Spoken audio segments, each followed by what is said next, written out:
బాగా ఆలోచించు మైకల్.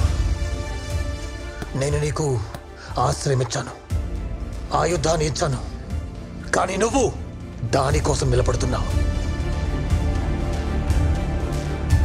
నేనే కదా నీకు కావాలి. రా, తనని వదిలే. పాపం. వీడిని బతిమాలుతున్నావా? వీడి చావు చూడని నేను ఉంటే ఎంత పోతే ఎంత.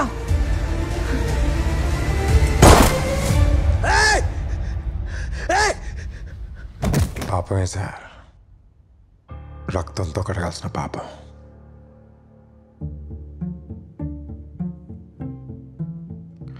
నేను ఇక్కడికి వచ్చింది మిమ్మల్ని చంపడానికి మాత్రమే కాదు సార్, ముందు ఈవిడ్ని చంపడానికి.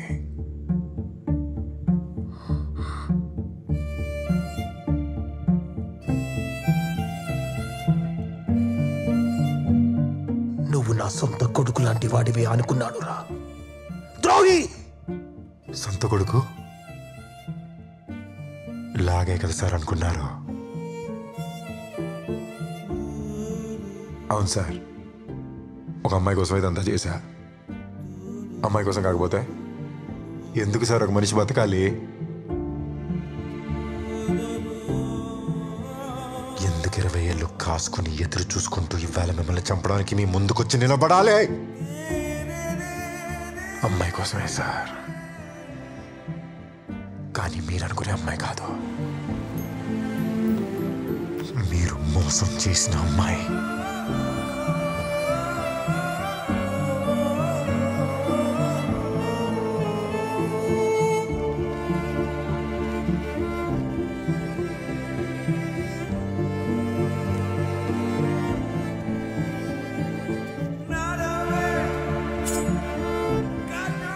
ఈ వయసులో కత్తితో ఏం పనిరా?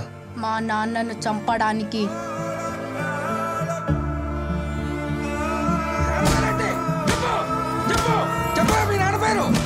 గురునాథ్.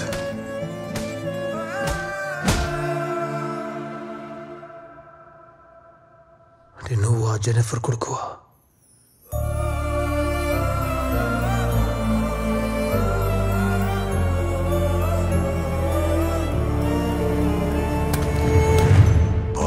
పాటలు పాడే అమ్మాయితో గురునాథ్కి పరిచయం ఏర్పడిందే. ఆ అమ్మాయి పేరు జెన్నిఫర్.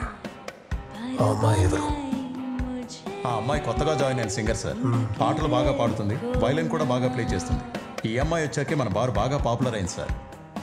జెన్నిఫర్ గురునాథ్కి బాగా దగ్గరైంది. అతనికి పెళ్ళయిన విషయం కూడా దాచి జెన్నిఫర్తో తిరగడం మొదలుపెట్టాడు. జెన్నిఫర్ గురునాథ్ని పూర్తిగా నమ్మింది.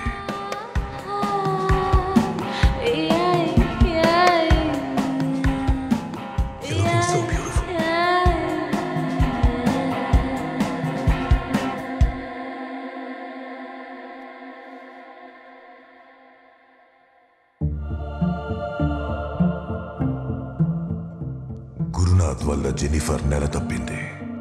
ఆ తర్వాత గురునాథ్కి పెళ్ళైన విషయం జెన్నిఫర్కి, జెన్నిఫర్ ప్రెగ్నెంట్ అయిన విషయం చారులతకి తెలిసింది.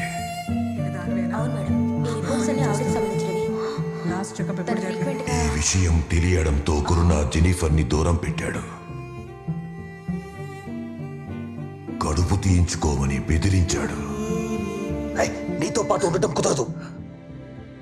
తీయించేసుకోమని ఎన్నిసార్లు చెప్పాను నీకు?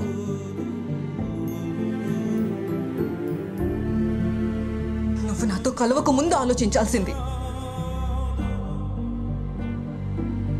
ద్రోహం చేసి ఇప్పుడు వచ్చి మంచి వాళ్ళ నటించడం వల్ల ఉపయోగం లేదు. కొట్టేదంటే చేస్తాం. పో.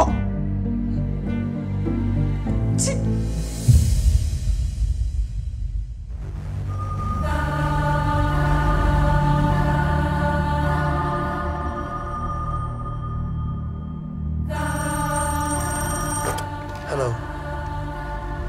నువ్వక్కడే ఉన్నావని నాకు తెలుసు గురు. వెంటనే అక్కడి నుంచి బయటికి రా, లేదంటే దాంతో పాటు నువ్వు కూడా తగలబడిపోతావు. వచ్చే గురు, నీ గురించి నాకు బాగా తెలుసు. నేను అదో ఎవరు కావాలో తెలుసుకో. వెంటనే బయటికి రా.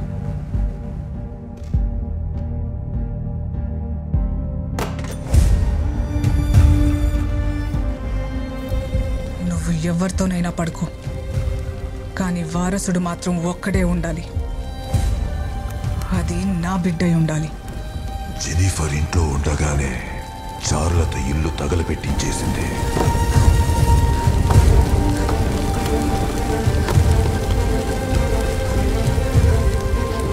జెనిఫర్ ఎలాగో తప్పించుకుని కాలిన గాయాలతో తన తండ్రి స్నేహితుని వద్దకు చేరింది. నేను జెన్నిఫర్ని మాట్లాడుతున్నాను. చెప్పమ్మా జెనిఫర్.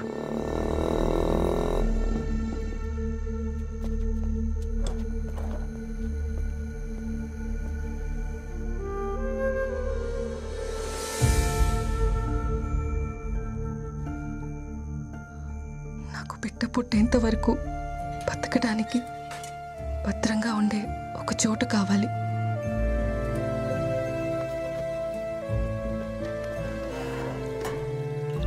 గురునాథ్ నమ్మినందుకు తనకు తానుగా వేసుకున్న శిక్షగా భావించి ఆశ్రయం ఇచ్చిన జైలు నుండి బయటికి వెళ్ళడానికి కూడా ఇష్టపడలేదు.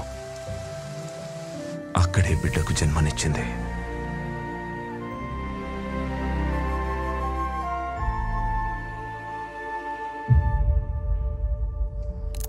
నేను చెప్పాను కదా, జైల్లో ఒక పిల్లాడు పుట్టాడు పెరిగాడు అని. వాడే మైకేల్.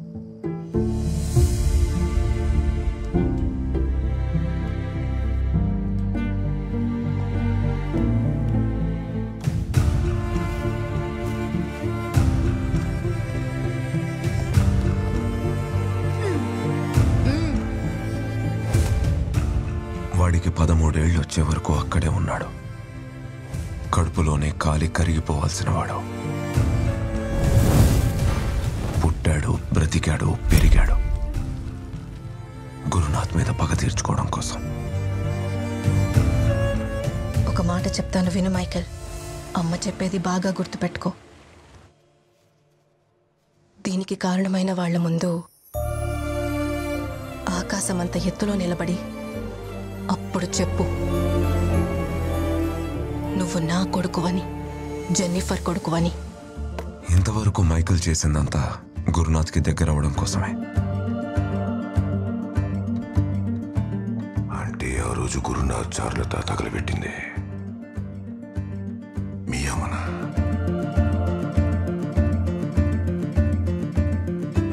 వాడికి వేరే ఆశలంటూ ఏమీ లేవు. వాళ్ళ అమ్మ పడిన కష్టాలకు పగ తీర్చుకోవడం తప్ప. మధ్యలో నువ్వు రావడంతో వాడి జీవితంలో మొదటిసారి బతకాలని ఆశపడుతున్నాడు.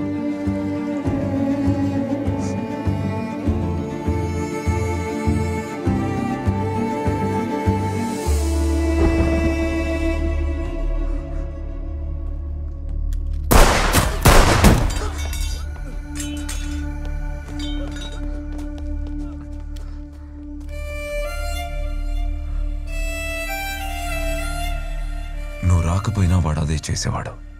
కాకపోతే ఇప్పుడు కొంచెం తొందరగా జరుగుతోంది. నీకు దెబ్బ తగిలితే నాకు బాధగా ఉంటుంది నాన్న. ఇదంతా ఎందుకు చేసావు మైకేల్?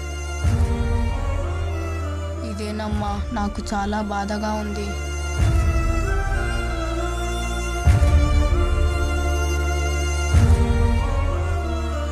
నేను మిమ్మల్ని అనుకోకుండా కాపాడలేదమ్మా. నా సంగతి వదిలే, నువ్వెక్కడికి వెళ్తావురా?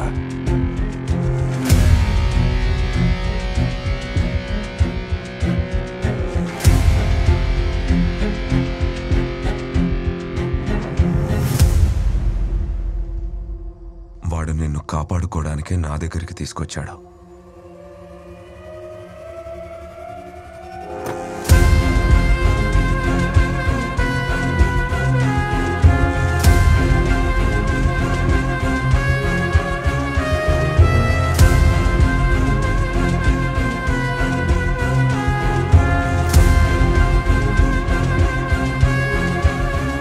మరి అప్పుడెందుకురా గురునాథ్ని కాపాడావు?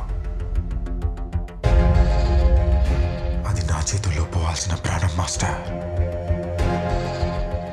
తను పెంచుకున్న బలగం మొత్తాన్ని లేపేసి ఒంటరి మనిషిగా నిలబెట్టి చెప్పాలి. నేనెవరో తనకు చెప్పాలి. మోసం చేసి చంపేసిన జెనిఫర్ కొడుకునని చెప్పాలి.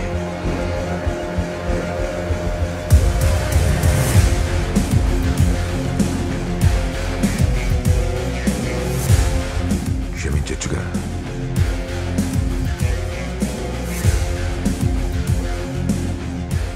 మీరు నా ప్లేస్లో ఉంటే ఏం చేస్తారు మాస్టర్?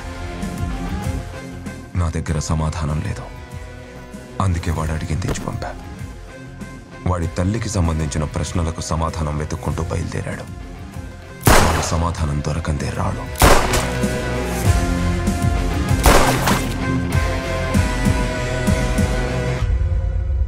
ఇవన్నీ ఇక్కడి నుండి చూస్తేనే తెలుస్తుంది మైకల్.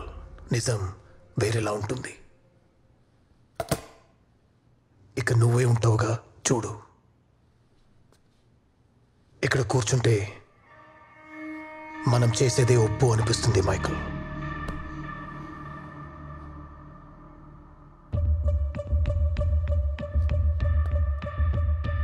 నీలాంటి వాడు ఒకడు ఎదురుగా నిలబడి మనం చేసేది తప్పు అని చెబితే అంతే,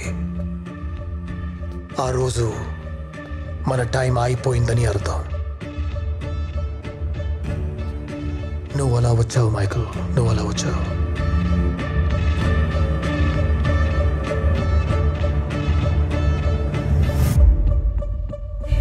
తీసుకో మైకల్, రా.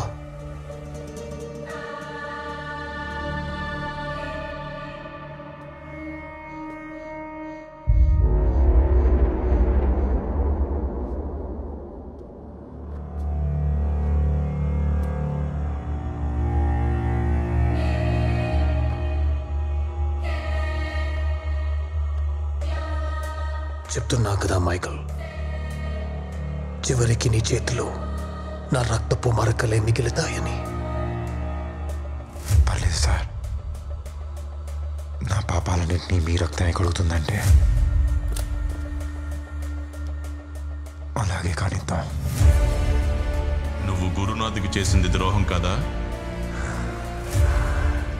గురునాథ్ జెనిఫర్కి చేసిన ద్రోహంతో పోల్చుకుంటే నేను చేసింది పెద్ద ద్రోహమేం కాదు. మన్నించేటప్పుడు మనం దేవుడు అవుతాం మైకేల్. నాకు దేవుణ్ణి అవ్వాలని ఆశ లేదమ్మా. నేను మనిషిగానే ఉంటా. నేను దేవుణ్ణి కాదు, మిమ్మల్ని ఎప్పటికీ క్షమించలేను.